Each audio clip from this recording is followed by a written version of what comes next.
le sujet de l'arbitrage rebondit avec de nouvelles déclarations de Mehdi Benatia ce soir. À la mi-temps, il était remonté, très remonté après l'arbitrage. Il avait donné une première couche dans les couloirs du Groupama Stadium et il y est retourné au niveau des déclarations à la fin du match. Camille, expliquez-nous. Oui, la victoire ne l'a pas apaisé. Le conseiller sportif de l'OM qui explique ça c'est bien fini mais c'est grave. La semaine dernière, Cornelius. Aujourd'hui, c'est très grave. Il y a trop de choses que je ne vais pas laisser passer, que le président ne peut pas laisser passer non plus. Tu ne peux pas chaque semaine être là. C'est quand qu'ils vont nous la faire. Voilà, c'est pas possible. Il y a trop de choses qui sont douteuses sur la première mi-temps et sur l'ensemble du match. Puis il en remet une couche. Je ne suis pas surpris. Quand j'ai vu Monsieur Bastien, Lyon-Marseille, j'étais pas bien. L'année dernière, je m'en rappelle encore. Toute la semaine, on est préoccupé quand on voit que c'est lui qui arbitre. Et quand on voit ça, eh bien voilà pourquoi. Donc voilà, il a envoyé un message très fort. Alors, des propos extrêmement forts. On va prendre le temps d'y revenir parce que ce sont quand même des propos extrêmement lourds de la part de Mehdi Benatia. On rappelle l'exclusion de Balerdi pour un deuxième jaune à la 5e minute suite à un accrochage avec Alexandre Lacazette. Et du côté de l'Olympique de Marseille, visiblement, on estime que l'accrochage et limite au départ de la part de Lacazette, ce qui aurait entraîné cette colère à la mi-temps. Mais aller jusqu'à des propos aussi lourds de la part de Mehdi Benatia, qu'est-ce que ça vous inspire ? Ça m'inspire d'abord qu'à la mi-temps, j'ai dit que je trouvais sa descente dans les vestiaires indue au regard des choses qui ont été sanctionnées. J'entends ici et là que peut-être ça peut apporter un fighting spirit, donc peut-être ça me donne tort et tant mieux pour l'OM.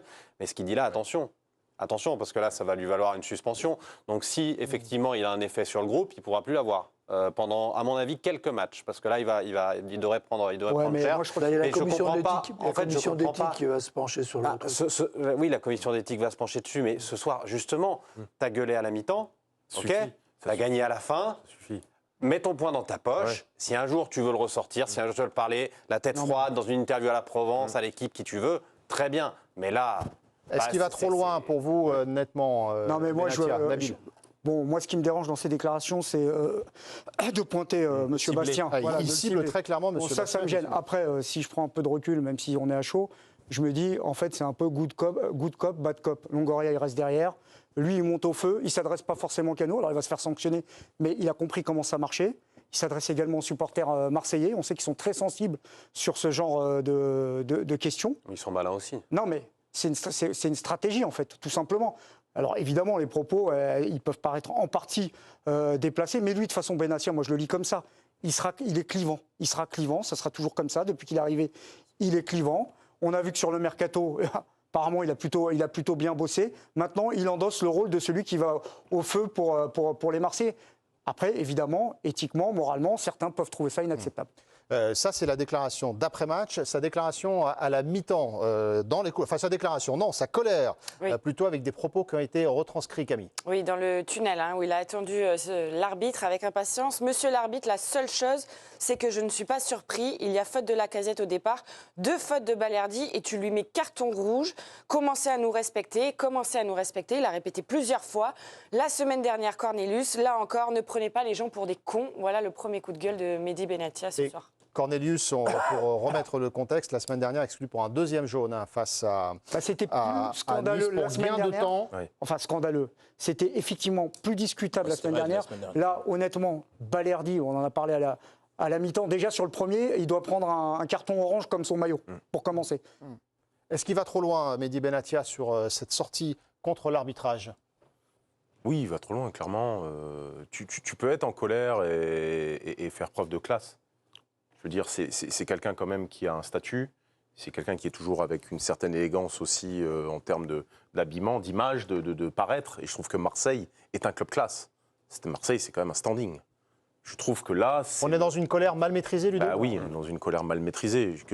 Qu'à la mi-temps, à la limite, non, il peut y avoir... Ça ressemble... Marseille, c'est de la ferveur, c'est de la passion. Non, mais c'est parfois des excès. Mais Nabil, on peut pas expliquer à tout le monde... nourrir l'excès avec de l'excès. On peut pas expliquer aux supporters toute l'année, la violence, c'est pas bien, qu'elle soit verbale, qu'elle soit physique, qu'elle soit... Et puis donner de tels exemples. Là, il va trop loin. Qu'est-ce qui vous choque dans cette déclaration ? L'arbitre, non, mais moi, je pense que il s'autorise à aller aussi loin. Parce qu'en fait, il y a une espèce de posture. Je ne dis pas que c'est de la comédie, mais il y a une posture. Depuis qu'il est arrivé, c'est je vais rien laisser passer. Mais y compris en interne. Souvenez-vous comment il a massacré Klaus. C'est vrai. On peut en parler, on peut discuter de est-ce que c'était judicieux, est-ce que c'était juste. Mais le fait est, c'est qu'il s'est positionné comme désormais, on ne va plus rien laisser passer. Que ce soit en interne, pour ceux qui se la coulent douce, on a vu la gestion aussi à l'intersaison. Bemba, etc. Il n'y a pas de cadeau. Le rapport de force. Et vis-à-vis de l'extérieur, c'est-à-dire qu'ils réinstallent quelque chose d'ultra, comment dire, un peu radical, volontariste, peut-être même excessif et agressif dans certains cas. Tu as gagné, donc la teneur du message, elle peut être différente. Alors, Ludo et Dave, tu peux l'amener complètement différemment. C'est important que je vous précise la manière dont Mehdi Benatia a tenu ses propos chez nos confrères de DAZN, diffuseurs donc du match ce soir. Pas d'agressivité dans la manière de s'exprimer de la part de Mehdi Benatia. C'est le ton et le regard semblaient grave, genre j'ai un message à faire passer sur ce sujet-là, et c'est de cette manière-là qu'il a exprimé ses propos concernant l'arbitrage de ce soir et l'arbitrage contre l'OM en général. Vraiment. Moi j'attends impatience ce que ça veut dire, je ne veux pas laisser passer ça. Ça veut dire quoi? Ils vont faire quoi? Et le président non plus ne va pas pouvoir laisser passer ça. C'est des formules, ça. Ça veut dire quoi? Ça veut dire qu'ils vont se plaindre auprès des instances ou auprès de...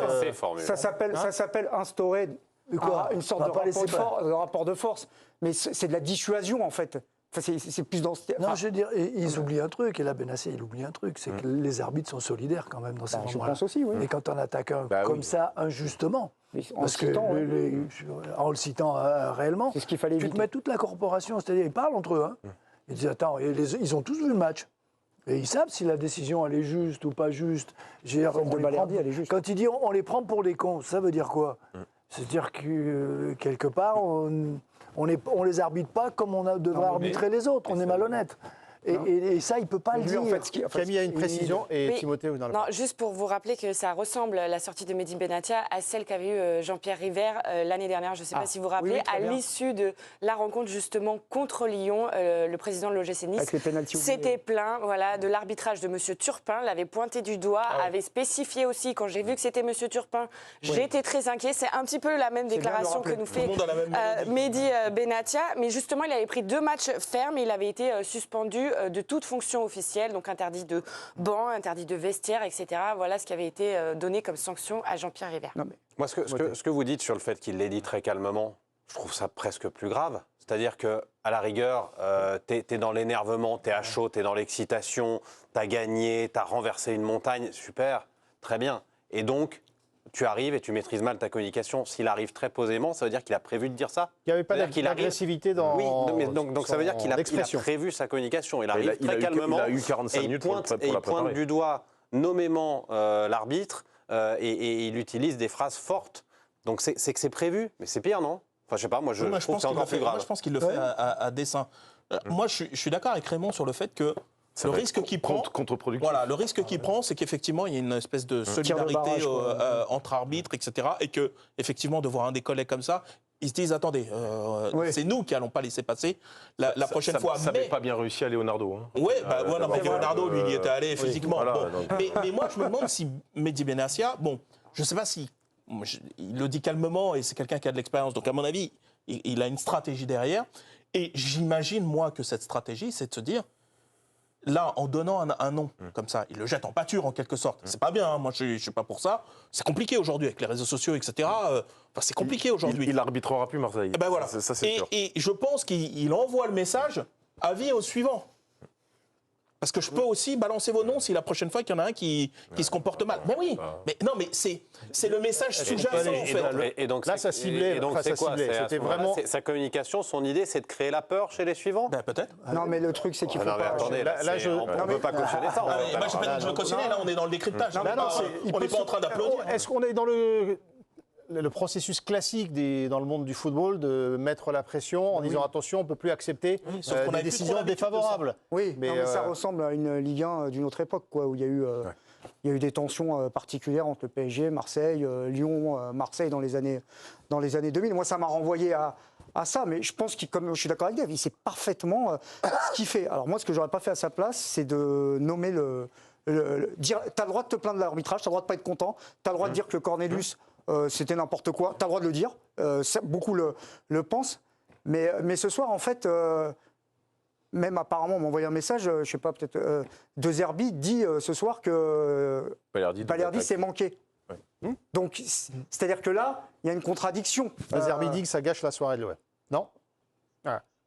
Non, mais il parle de Balerdi en tout cas sur le fait qu'il s'est manqué. Voilà. Ouais. Donc si vous voulez, là, il y a quand même une contradiction, une incohérence quoi, entre les deux. Parce que le technicien, lui, sait très bien ce qui s'est passé. Son joueur a mal géré les deux situations. Bien sûr. Et puis derrière, tu as une intervention un peu politique. Quoi. Mais parce que c'est aussi un calcul. C'est-à-dire que si vous êtes candidat au titre de champion de France, lui, c'est un ancien joueur. C'était un joueur de caractère, un capitaine et tout. Il sait très bien que ça peut jouer à 1 ou 2 points. Il sait très bien que quand on dit l'arbitrage, c'est équilibré sur une saison, bah, ça dépend laquelle saison. Des fois, c'est un peu au-dessus, des fois, c'est un peu en dessous. Je pense qu'il y a tout ça qui rentre en ligne de compte. Est-ce que c'est une sortie qui gâche un petit peu la soirée de l'Olympique de Marseille? Ou est-ce que dans la montée en puissance de l'OM cette saison, par rapport au jeu en coulisses, la sortie de Benatia fait partie du processus de renforcement de la position de l'OM? Ça ne change rien parce qu'on n'en parlera plus demain et puis lui il sera sanctionné et puis à faire classer. Ce qui est un peu décevant, c'est l'image qu'il renvoie parce qu'on sent quand même que c'est quelqu'un de subtil. Depuis le début, on sent que c'est quelqu'un d'inspiré. Il fait des coups formidables en allant chercher Rabiot, en allant truc. Oui. Il réussit son mercato, il fait tout bien. Il fait tout bien depuis son arrivée, quasiment. Donc, et comme il dit Timothée, ce soir tu gagnes. Garde une noisette, garde une petite noisette dans la poche. Hop, tu mets juste un petit taquet. Bon, encore une fois, on a vu que l'arbitrage, c'est un vrai débat dans notre championnat et qu'il faudrait se mettre autour d'une table. Il y a des choses qui ne vont pas. Et voilà, tu le poses comme ça, tu as gagné ton. Tranquille. Mais je crois que c'est mieux garder. Pourquoi aller mettre le feu là dans le match là, il est pour toi. Comme dit Ludo, il va être suspendu. Moi, je pense qu'il faut plutôt garder la prestation et la qualité des Marseillais. Bien sûr. Je veux dire, on peut dire ce qu'on veut, mais les faire rentrer, pas les 2 latéraux, parce que c'est 2 miracles, surtout le deuxième but. Mais les 2 attaquants qui fait rentrer à la place de ces 2 attaquants. C'est peut-être le but du titre. Non, mais il a un vrai potentiel. Il y a cette équipe, elle peut, je veux dire, aujourd'hui, on peut dire, elle peut jouer la première place sans honte. Je veux dire, c'est plutôt ça qu'il faut voir après ce match-là, parce qu'à 10 contre 11, pouvoir résister, même si Lyon leur a ouvert des boulevards. Être efficace. Ils sont efficaces. Parce que Lirola, quand il la pique, Lacazette, il s'est trouvé 2 fois comme ça. Il y a eu Tolisso, il y a eu Lacazette. Tu as raison. Non, mais Marseille, il y a un vrai banc cette année. C'est pour ça que ça gâche pas la victoire. C'est une victoire exceptionnelle. Simplement, ça tire un petit peu l'attention médiatique, ça tire un petit peu le projecteur à lui, alors que ce soir, celui à qui on a envie de tirer le chapeau, c'est à l'équipe, c'est à l'effectif, c'est au coach qui ont réussi quelque chose d'extraordinaire et c'est de ça dont on a envie de parler. Et Benassia, en fait, attire un peu l'attention, c'est dommage. Alors, De Zerbi était en conférence de presse. Giovanni va nous donner l'essentiel de son intervention dans un instant, mais 23h32, on peut revoir les images de cet Olympico, Camille.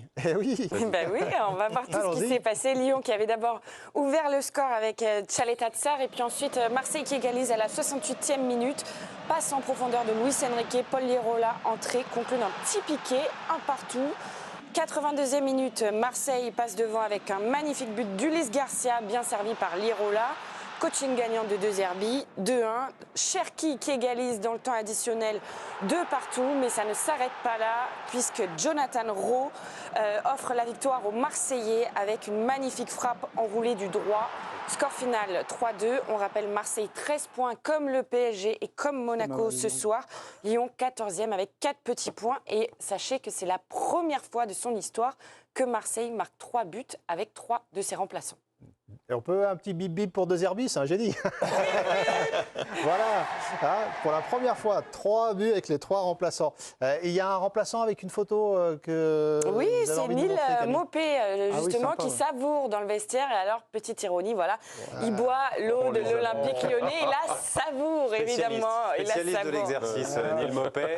Il y va fort. Il a toujours été extrêmement chambreur dans tous les clubs où il est passé, avec ses adversaires. On se souvient qu'il avait chambré Jamie Vardy, les supporters de Tottenham, et c'est sans surprise qu'on le voit faire ça. Et juste avant que Pierre Sage n'arrive en conf, Giovanni Roberto De Zerbi était donc en conférence de presse il y a quelques instants. Dites-nous tout. Ah, bah il y a Pierre Sage qui arrive. Juste pour lui, l'exclusion de Balerdi était méritée. C'est ce qu'il a dit Deserbi.